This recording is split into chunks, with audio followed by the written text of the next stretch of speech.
বারবার প্রধান উপদেষ্টা বলেছেন ডিসেম্বরে অথবা আগামী বছরে এই নির্বাচনটি হবে।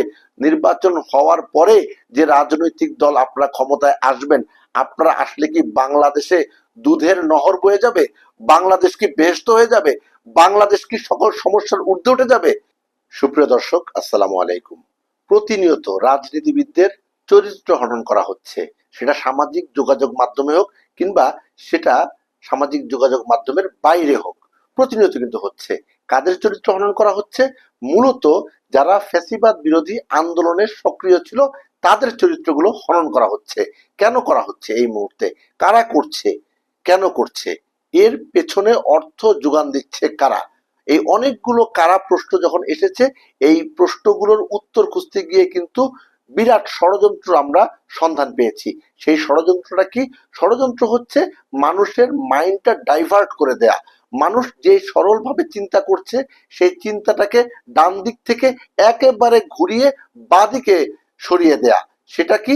সেটা হলো বিগত 15 বছর এবং 111-এর 2 বছর, 17 বছরে এই বাংলাদেশের মানুষের উপর যে অত্যাচার, নির্যাতন এবং গুম খুন, মামলা হামলা সহ যে জাতীয় নির্যাতন, অবর্ণনীয় নির্যাতন হয়েছে, সেই বিষয়গুলো থেকে মানুষকে দূরে সরিয়ে রাখতে এই মুহূর্তে যারা ফ্যাসিবাদ বিরোধী আন্দোলনে সক্রিয় ছিল তাদের চরিত্র হনন করা হচ্ছে। এবং দেশের বাইরে থেকে বিভিন্ন সামাজিক যোগাযোগ মাধ্যমে সাংবাদিক, সোশ্যাল অ্যাক্টিভিস্ট সহ ইউটিউবার, বিভিন্ন পর্যায়ের মানুষ কিন্তু কথা বলছেন। কেন কথা বলছেন? এর নেপথ্যে কি? এর নেপথ্যে কি আসলেই ষড়যন্ত্র না বাস্তবিক কিছু আছে? সে বিষয় নিয়ে আজ আমরা কথা বলতে চাই, চুলচেরা বিশ্লেষণ করতে চাই। কেন এই মুহূর্তে বিএনপির শীর্ষ অনেক নেতার বিরুদ্ধে কথা সামনে আসছে? কেন তাদের বিভিন্ন অপকর্মের কথা বলা হচ্ছে? কেন তাদের পারিবারিক নানা বিষয় নিয়ে সামনে আসছে? কেন তাদেরকে ব্যক্তিগতভাবে আক্রমণ করা হচ্ছে? কাদেরকে করা হচ্ছে? কারা আগামী দিনে নেতৃত্ব দেবে সেই বিষয়টি কি টার্গেট করা হচ্ছে? এটি কি রাজনৈতিক ষড়যন্ত্র নাকি আন্তর্জাতিক ষড়যন্ত্র? এটি কি দেশীয় ষড়যন্ত্র নাকি দেশের বাইরে বসে থাকা ফ্যাসিবাদের যারা জন্ম দিয়েছিল বাংলাদেশে তাদের ষড়যন্ত্র? বিষয়টি কিন্তু খতিয়ে দেখতে হবে। প্রফেসর ইউনূস ছাড়া, যিনি তত্ত্বাবধায়ক সরকারের প্রধান উপদেষ্টা, তিনি ছাড়া উপদেষ্টা মন্ডলীর সবাইকে নিয়ে কম বেশি সমালোচনা আছে। বিশেষ করে নতুন যে রাজনৈতিক দল এনসিপি হয়েছে, জাতীয় নাগরিক পার্টি, এই নাগরিক পার্টির শীর্ষ নেতা থেকে শুরু করে একবার মাঠ পর্যায়ের কর্মী পর্যন্ত সমন্বয়ক, সহ সমন্বয়ক যারা রয়েছে প্রত্যেকের কিন্তু সমালোচনা রয়েছে। আর্থিক অনিয়ম থেকে শুরু করে অবৈধভাবে নানা ধরনের সুবিধা নেয়ার অভিযোগ তাদের বিরুদ্ধে কিন্তু প্রমাণিত। এবং এই বিষয়টি কিন্তু খুব বেশি সোশ্যাল মিডিয়ায় সামনে আসছে। একই সঙ্গে সামনে আসছে বিএনপি এবং জামাতের শীর্ষ নেতাদের নানা ধরনের কল্পকাহিনী, নানা ধরনের বক্তব্য। হয়তো বিষয়টি এক হয়েছে, সেটিকে বাড়িয়ে 100 করা হচ্ছে, হয়তো বিষয়টি 10 হয়েছে, সেটি বাড়িয়ে 1000 করা হচ্ছে। কারা করছে? কেন করছে? আমি শুরুতেই যে কথাটি বলছিলাম যে অনৈক্য, নিজেদের মধ্যে অনৈক্য থাকলে বহির শত্রু অবশ্যই সে সুযোগ নেবে। এবং বিএনপি, জামাত, এনসিপি কিংবা বর্তমান বাংলাদেশে যে সমস্ত রাজনৈতিক দলগুলো কাজ করছে তাদের মধ্যে কিন্তু অনৈক্যর বিষয়টি এখন একবার খোলা চোখেই দেখা যায়। যারা বলছেন কোনো অনৈক্য নাই, আমরা সবাই দেশপ্রেমে উদ্বুদ্ধ হয়ে বাংলাদেশের জন্য কাজ করছি, তারা সবাই মিথ্যা কথা বলছেন, তারা সবাই অসত্য কথা বলছেন। সব রাজনৈতিক দল নিজেদের স্বার্থে আরেক রাজনৈতিক দলকে ছোট করার জন্য হীন উদ্দেশ্যে নানা ধরনের পদক্ষেপ নিচ্ছেন। সোশ্যাল মিডিয়ায় এক দলের কর্মী বাহিনী আরেক দলের কর্মী বাহিনীর বিরুদ্ধে কুৎসা রটনা করছেন। যে কথাটি শুরু থেকেই বলছিলাম যে এই যে কুৎসা রটনা করছেন, আপনি আরেকজনকে হেয় করে কথা বলছেন, আপনাকে আরেকজন হেয় করে কথা বলছেন, এর ফায়দাটা কিন্তু নিচ্ছে ভিন্ন একটি গোষ্ঠী, নিচ্ছে পালিয়ে যাওয়া গোষ্ঠী। আপনি তাহলে কি বোঝা যাচ্ছে পালিয়ে যাওয়া গোষ্ঠীকে সহায়তা করার জন্য এই কাজগুলো আপনারা করছেন, নাকি আপনারা নিজেদের ঐক্যটাকে ধরে রাখার চেষ্টা করবেন? বাংলাদেশ যখন নির্বাচনমুখী, যখন সবাই নির্বাচন চাচ্ছে এবং নির্বাচনের দিকে এগিয়ে যাচ্ছে, ঠিক তখনই সংস্কারের বিষয়টি সামনে আনা হচ্ছে। বলা হচ্ছে সংস্কার আগে না নির্বাচন আগে। রাজনৈতিক দলের পক্ষ থেকে কিন্তু বলা হচ্ছে ন্যূনতম সংস্কারের পর নির্বাচন জরুরি। বিষয়টি নির্বাচন কমিশনও কিন্তু সেই একই সুরে বলছে। প্রধান উপদেষ্টাও কিন্তু একই কথা বলছেন, নির্বাচনের জন্য সুনির্দিষ্ট তারিখ ঘোষণা না করলেও সুনির্দিষ্ট মাস কিন্তু বলা হচ্ছে। বারবার প্রধান উপদেষ্টা বলেছেন ডিসেম্বরে অথবা আগামী বছরের কোনো এক মাসে এই নির্বাচনটি হবে। যখনই হয় ন্যূনতম সংস্কারের পর নির্বাচন হবে। নির্বাচন মনে করেন হয়ে গেল, নির্বাচন হওয়ার পরে যে রাজনৈতিক দল আপনারা ক্ষমতায় আসবেন, আপনারা আসলে কি বাংলাদেশে দুধের নহর বয়ে যাবে? বাংলাদেশ কি বেহেশত হয়ে যাবে? বাংলাদেশ কি সকল সমস্যার ঊর্ধ্বে উঠে যাবে? বিষয়টি কি বুকে হাত দিয়ে বলতে পারবেন? পারবেন না। এ কারণে পারবেন না কারণ তখন অনৈক্য আরো বাড়বে। এখন যদি নির্বাচনের আগে ঐক্যবদ্ধ শক্তি নির্বাচন কেন্দ্রিক আপনারা ঐক্যবদ্ধ হতে না পারেন, তাহলে নির্বাচনের পর এই ঐক্য আর কখনোই করা সম্ভব হবে না। তখন বিভাজন তৈরি হবে এবং সেই বিভাজনের সুযোগ নিয়ে ফ্যাসিবাদী শক্তি বাংলাদেশে আবারও প্রবেশ করবে।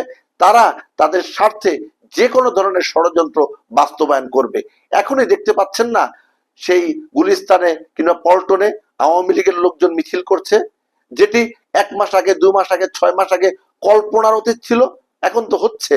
বাংলাদেশের বিভিন্ন জায়গায় মিছিল হচ্ছে। ছাত্রলীগ, যুবলীগ, স্বেচ্ছাসেবক লীগ প্রকাশ্যে বাংলাদেশের ভেতরে থেকে তারা সোশ্যাল মিডিয়ায়, ফেসবুকে, ইউটিউবে বিভিন্ন জায়গায় তারা কমেন্ট করছে, বক্তব্য দিচ্ছে। তো কেন দিচ্ছে? সুযোগ কেন পাচ্ছে? আমি কিন্তু ব্যক্তিগতভাবে গণমাধ্যম কর্মী হিসেবে কোন রাজনৈতিক দল নিষিদ্ধ হওয়ার আগ পর্যন্ত তাদের মুখ বন্ধ করার পক্ষে নই, কিন্তু প্রেক্ষাপটটা বোঝানোর জন্য কথাগুলি বলছি। প্রেক্ষাপটটা হচ্ছে আওয়ামী লীগ কিংবা তার যে অঙ্গ সংগঠনগুলো রয়েছে, তাদের 6 মাস আগের ভূমিকা, 3 মাস আগের ভূমিকার এখনকার ভূমিকা অনেক পার্থক্য। তারা এখন আত্মবিশ্বাসী রাজনৈতিক দল হিসেবে বাংলাদেশে আবারও তাদের কার্যক্রম অব্যাহত রেখেছে এবং আত্মবিশ্বাসী হওয়ার পেছনে মূল চালিকা শক্তি হচ্ছে এই যে বর্তমান রাজনৈতিক শক্তি যারা রয়েছেন, বিএনপি, আওয়ামী লীগ, এনসিপি সহ যারা ফ্যাসিবাদ বিরোধী আন্দোলন করেছিলেন, সক্রিয় ভূমিকা পালন করেছিলেন, জীবন দিয়েছে, গুম হয়েছেন। আপনাদের রাজনৈতিক দল, আপনারাই নেতারাই কিন্তু এখন বিভাজনের রাজনীতি করছেন বলেই এই ফ্যাসিবাদীরা সুযোগ নিচ্ছে এবং সামনের দিকে যদি এটি অব্যাহত থাকে ফ্যাসিবাদীরা সুযোগ নেবে। যদি বাংলাদেশকে সত্যিকার অর্থে একটি উন্নয়নশীল নয়, উন্নত রাষ্ট্র হিসেবে গড়ে তোলা যায়, সেক্ষেত্রে কিন্তু কাউকে বাদ দিয়ে, কোনো রাজনৈতিক দলকে বাদ দিয়ে, কোনো ব্যক্তিকে অবহেলা করে, কাউকে ছোট করে বিভাজনের রাজনীতি করে বাংলাদেশকে এগিয়ে নেওয়া সম্ভব নয়। দেশকে এগিয়ে নিতে হলে নতজানু পররাষ্ট্রনীতির বাইরে আমরা এখন বেরিয়ে এসেছি। সেই নতজানু পররাষ্ট্রনীতির পাশাপাশি, বাইরে হওয়ার পাশাপাশি অর্থনৈতিকভাবে আমাদের স্বাবলম্বী হতে হবে। আমাদের শুধুমাত্র ওই যে বিদেশ থেকে শ্রমিক ভাইয়েরা মাথার ঘাম পায়ে ফেলে তারা যে কষ্টার্জিত অর্থ বাংলাদেশে পাঠায় রেমিটেন্স হিসেবে, সেই রেমিটেন্সের উপর নির্ভর না করে আমাদের এক্সপোর্টের দিকে, আমাদের রপ্তানির দিকে মনোযোগী হতে হবে। শুধু গার্মেন্টস নয়, শুধুমাত্র সামান্য কিছু পাট কিংবা সামান্য কিছু ওই যে তৈরি পোশাক পাঠিয়েই আমাদের ক্ষান্ত হলে হবে না। আমাদেরকে আরো নতুন নতুন বাজার তৈরি করতে হবে। নতুন নতুন বাজারে গিয়ে বাংলাদেশের অর্থনীতিটাকে আরো চাঙ্গা করতে হবে এবং এজন্য কিন্তু রাজনৈতিক ঐক্যের কোনো বিকল্প নেই। 71-এ যেই মহান স্বাধীনতা যুদ্ধ হলো, তখন কিন্তু ভেদাভেদ ছিল না। কিছু মানুষ হয়তো এর বিরোধিতা করেছিল, তারা হয়তো পরবর্তী তাদের রাজনৈতিক ভুলগুলো বুঝতে পেরেছিল, কিন্তু যদিও স্বীকার করছে না।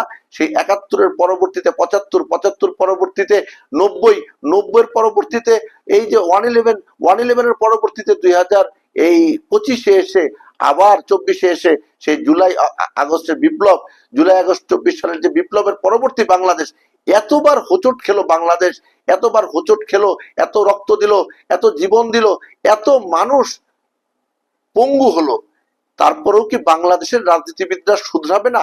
তারপরেও কি তারা বিভাজনের রাজনীতি বন্ধ করবে না? তারপরেও কি তারা নিজেদের মানে কি বলবো হীন স্বার্থের ঊর্ধ্বে উঠে সবার আগে বাংলাদেশের স্বার্থকে দেখবে না? যদি দেখে বাংলাদেশের জন্য ভালো, রাজনৈতিক দলগুলোর জন্য ভালো, দেশের জন্য ভালো। আর যদি না দেখে, কারোর জন্যই মঙ্গল নয়। আমি প্রতিবারই বলি, আমি একজন ইতিবাচক মানুষ। ইতিবাচক মানুষ হিসেবে আমি প্রত্যাশা করব এখনো সময় আছে। বিভাজন বাদ দিন, নিজেদের সামান্য লাভের আশাটা বাদ দিন, সবার আগে বাংলাদেশের স্বার্থ নিয়ে ভাবুন, তাহলে প্রকৃত দেশপ্রেমিক হতে পারবেন। সবাই ভালো থাকবেন, সুস্থ থাকবেন। আল্লাহ হাফেজ।